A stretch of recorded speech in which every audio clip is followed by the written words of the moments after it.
Thank you, everybody. House Democrats have repeatedly made clear that we are ready, willing, and able to find a bipartisan path forward to reopen the House so we can get the business of the American people done, so we can stand by our friends and allies throughout the world like Israel and Ukraine, provide humanitarian assistance to Palestinians who may be in harm's way, and meet the health, the safety, and the economic well-being needs of everyday Americans. House Democrats have repeatedly made clear we want to find a bipartisan path forward. Leader Jeffries. At every step of the way, Republicans have rejected bipartisanship and embraced extremism. Jim Jordan is a clear and present danger to our democracy. He wants to end Social Security as we know it. He wants to end Medicare as we know it. Doesn't believe that President Biden was elected in 2020. That's disrespectful to the American people. Jim Jordan wants to impose a nationwide abortion ban, and he is the poster child for MAGA extremism. We are saying to our traditional Republican colleagues, good men and women on the other side of the aisle, in the attachment to the extremist Jim Jordan and join with Democrats in finding a bipartisan path forward. Mr. Jeffries, Catherine Clark. We are 17 days in to a choice by the majority of chaos, a choice to reject coming together and putting the people of this great country over their civil war, their partisan bickering and movement to extremism.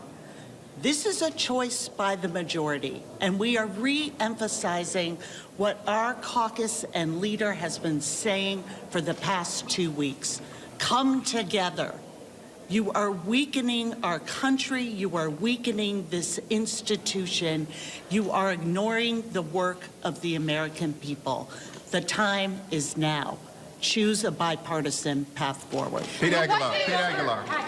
Jim Jordan has failed at every vote, and he's going to continue to fail. House Democrats are united behind Leader Jeffries. We want a path forward.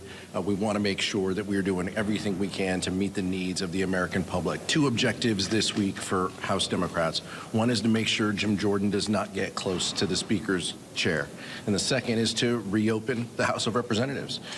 We still have work to do, but we're going to do it. We're going to do it together. We're going to advocate for a bipartisan path forward and continue that discussion until we open up the chamber. Leader Jeffries, it seems like a bipartisan path forward is what you're talking about, but in our conversations with Republicans, it sounds dead. What makes you think that there's a reason for it to be revived?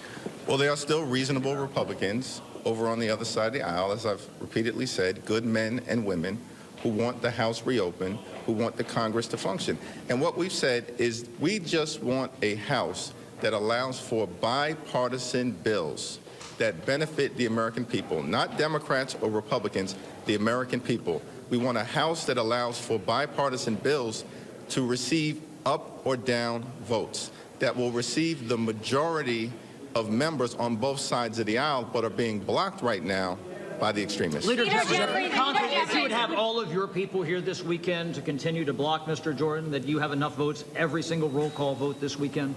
We recognize that Jim Jordan is a clear and present danger to the American people, and we are going to be here for as long as it takes to end this national nightmare. Have you heard from any moderate Republicans who would be willing to partner with you on a Speaker candidate? It's a question you should ask them.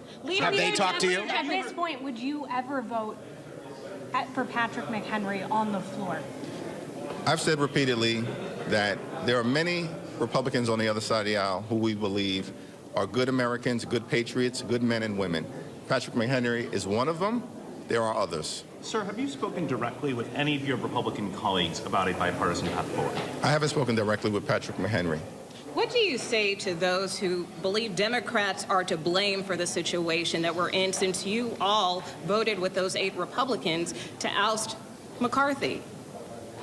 Well, the job of the House Republicans is to elect a speaker who can get to 218 votes and to sustain a speaker at 218 votes. That is the job of the majority. From the very beginning of the Republic, going back to 1789. And by the way, who created Jim Jordan? Who normalized Jim Jordan? Who was about to nominate? Who was about to nominate Jim Jordan? That's clear. And are you okay if they were to go ahead and elect a speaker pro tem, as they did in the early 60s after Speaker Ray Burns, so the House could operate? I mean, that's what you're saying here, that type of option is on the table, and that's something you'd be okay with because of the... What we're saying is that all options are on the table to get the House back open so we can do the business of the American people. And Would you want is McHenry concessions? the only name that's in that conversation? Say that again? Is McHenry the only name that's in that conversation? No. Who are the other Then names what that are you're, the is it other Steve options? Womack? Are there other names? Can we just kind of get into detail? I think you've got to ask the other side of the aisle who they're willing to put forward. We have been. If you guys if every Democrat went to the floor and they voted for a Republican today, you could probably find a handful of Republicans who would join you organically in that moment. Would you take that step today? Voted for a Republican to be Speaker of the House? Yes. We'd have to have a real conversation about what that would look like. Is that a challenge because your side, obviously there are some on your side who just have such antipathy for Republicans that they could not potentially do that? No, let's be clear. Let's be clear. We have said repeatedly for the last 2 weeks that we are ready, willing, and able to find a bipartisan path forward, to enter into a partnership with our Republican colleagues, to reopen the House, to get the business of the American people done, to solve problems for hard-working American taxpayers. We just need some traditional Republicans to join us.